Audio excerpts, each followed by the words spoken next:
नमस्कार मित्रांनो, माझं नाव प्रतीक. तुमच्या सगळ्यांचं पुन्हा एकदा मी एका नवीन व्हिडिओमध्ये स्वागत करतो. मित्रांनो, आज तुम्ही सगळ्यांनी न्यूज बघितल्या असतील. तर आजची हॉट न्यूज काय आहे, आजची ब्रेकिंग न्यूज काय आहे? आसाममधला पूर. आज तुम्ही दिवसभर न्यूजमध्ये खूप सारे आसामचे व्हिडिओज बघितले असतील की ज्यामध्ये ट्रेन वाहून जाते, ब्रिज वाहून जातो आहे. आज आसाममध्ये पहिल्याच पावसामध्ये दुर्दैवी 12 लोकांचा मृत्यू झाला. आज अचानक मीडियाला, विरोधी पक्षातल्या सगळ्या लोकांना, सरकारला अचानक आठवलं असेल की आपल्या देशामध्ये आसाम नावाचं राज्य आहे. आपल्या देशामध्ये ईशान्य भारत म्हणून असा काहीतरी एक पार्ट आहे. मित्रांनो, आसाममध्ये पूर काय मागच्या 2-3 वर्षापासून नाही यायला लागला. आसाममध्ये पुरा जवळजवळ 100 वर्षापासून येतो दरवर्षी. इवन माझं नाव प्रतीक आणि माझा आसामचा फक्त एकच संबंध आहे की आम्ही दोघं भारतामध्ये येतो. बाकी माझा आणि आसामचा काही संबंध नाही. पण मी सुद्धा माझ्या यूट्यूब चॅनलवरती दुसरा व्हिडिओ हा आसाममध्ये येणाऱ्या पुराबद्दल टाकला होता. मलासुद्धा आसाममधल्या पुराचं गांभीर्य माहिती आहे. आसाममध्ये पूर का येतो, त्याची नेमकी कारणं काय आहेत आणि त्याचं सरकार काय करू शकतं यावरती माझ्या यूट्यूब चॅनलवरती मी दुसरा व्हिडिओ टाकला होता 2 वर्षापूर्वी, 2020 साली. मी त्याच्या डिस्क्रिप्शन बॉक्समध्ये त्याची लिंक देईन, तुम्ही जाऊन तो व्हिडिओ नक्की बघा. खूप डिटेल व्हिडिओ आहे तो. मित्रांनो, साधं सरळ लॉजिक आहे. पहिलं म्हणजे ईशान्य भारतामध्ये जगातलं सगळ्यात जास्त पाऊस पडतो. तुम्हाला चिरापुंजी माहिती असेल. चिरापुंजी कुठे येतं? मेघालयामध्ये येतं. मेघालय आणि आसाम आजूबाजूला छोटी छोटी राज्य आहेत ती. आता चिरापुंजीमध्ये जगातला सगळ्यात पाऊस पडतो म्हणजे आसाममध्ये पण पडणारच ऑब्वियसली. जॉग्राफिकली, भौगोलिकदृष्ट्या ते बाजूबाजूलाच आहेत आणि हे सगळ्यांना माहिती आहे. आता आपल्या कोकणामध्ये जिथे दरवर्षी सरासरी 1200 मिलीमीटर पाऊस पडतो, ते कोकणामध्ये सगळी शहरं पाण्याने तुडुंब भरून जातात. मुंबईमध्ये म्हणा, चिपळूणमध्ये म्हणा, प्रचंड पूर येतो. आणि आसाममध्ये की जिथे दरवर्षी सरासरी पाऊस 1500 ते 1600 मिलीमीटर असतो, तिथे पूर येणारच ना. कॉमन सेन्सची गोष्ट आहे ही. मग त्यासाठी तुम्हाला काय जून महिन्याची किंवा मे महिन्याची वाट बघायची गरज नाही. तुम्ही आधीपासूनच त्या परीने प्रयत्न करायला पाहिजेत. प्रिव्हेंटिव्ह मेजर्स घ्यायला पाहिजेत. सरकार नाही बघत, मीडिया नाही बघत. मीडियाला तर फक्त मे, जून, जुलै हे 3 महिनेच आसाम, मेघालय, नागालँड हे भारतामध्ये आहे आठवतं. आजकाल नरेंद्र मोदींच्या कृपेने अधूनमधून आसामचं, तिकडच्या म्हणजे ईशान्य भारताचं नाव असतं मीडियामध्ये. पण मीडिया, ज्याला आपण लोकशाहीचा 4था स्तंभ म्हणतो, त्या मीडियाला ईशान्य भारत आहे हे बाकीचं पूर्ण वर्ष माहिती नसतं. आणि अचानक त्यांना तिकडे पूर भरलं की त्यांना अचानक ईशान्य भारत आठवतो. मग ते तिकडचे गेंडे वाहतानाचे व्हिडिओ टाकतील, हरणं वाहतानाचा व्हिडिओ टाकतील. मग असे प्रचंड काय काय ते त्यांचं चालू होतं. मग ते फक्त 1-2 महिने चालणार. तिकडचा पूर गेला, पाऊस गेला की परत ईशान्य भारत नाही. मग फक्त काश्मीरपासून केरळपर्यंत आपला भारत आहे. हे असं चालत नाही ना. दुसरी गोष्ट म्हणजे ब्रह्मपुत्रा. तुम्ही गुगल करा की भारतातली सगळ्यात मोठ्या पात्राची नदी कुठली आहे? ब्रह्मपुत्रा नदी आहे. ब्रह्मपुत्रा जरी लांबीने छोटी असली तरी ब्रह्मपुत्राचं पात्र हे खूप मोठं आहे. जवळजवळ गंगा जेवढं पाणी आणते तेवढंच पाणी ब्रह्मपुत्रा आणते.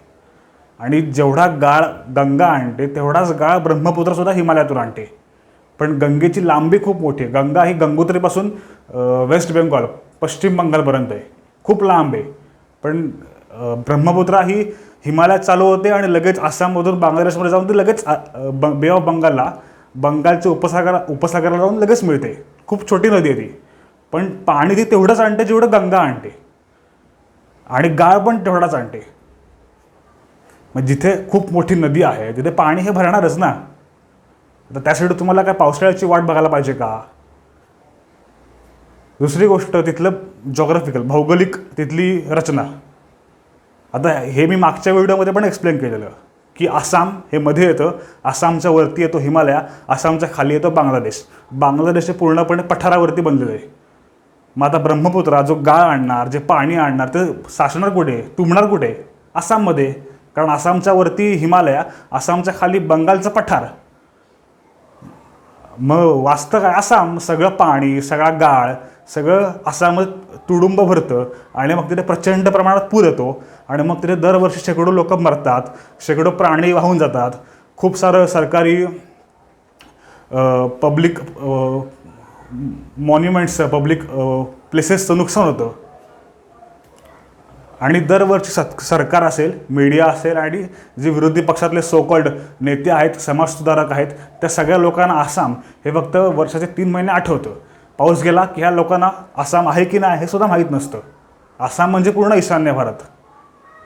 आणि सेम कंडिशन आपल्या मुंबईची सुद्धा आहे. मुंबईमध्ये खड्डे आहेत, मुंबईचे नाले तुंबलेले आहेत, हे लोकांना आत्ता अजिबात दिसणार नाही. मी तुम्हाला चॅलेंज करतो, सकाळी 7 ते रात्री 10पर्यंत तुम्ही न्यूज बघा. तुम्हाला न्यूजमध्ये एक पण अशी कुठे बातमी येणार नाही की मुंबईमध्ये खड्डे आहेत आणि मुंबईतले नाले साचलेले आहेत. पण तुम्ही जूनमध्ये बघा हेच दृश्य.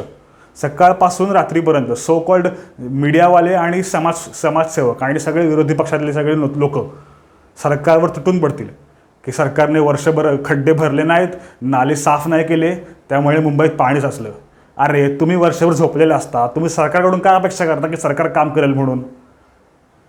ज्या साध्या साध्या गोष्टी ज्या वर्षानुवर्ष घडत आहेत आपल्याबरोबर, वर्षानुवर्ष सामान्य माणूस त्या गोष्टी फेस करतोय, त्या गोष्टी होण्याची वाट बघायची काय गरज आहे?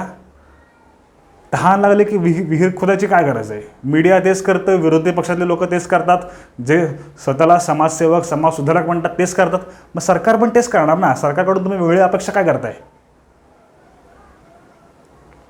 मित्रांनो, हे असलं अशा लोकांना पण तुम्ही कधी बळू पडू नका आणि तुम्ही पण असं कधी थिंकिंग करू नका.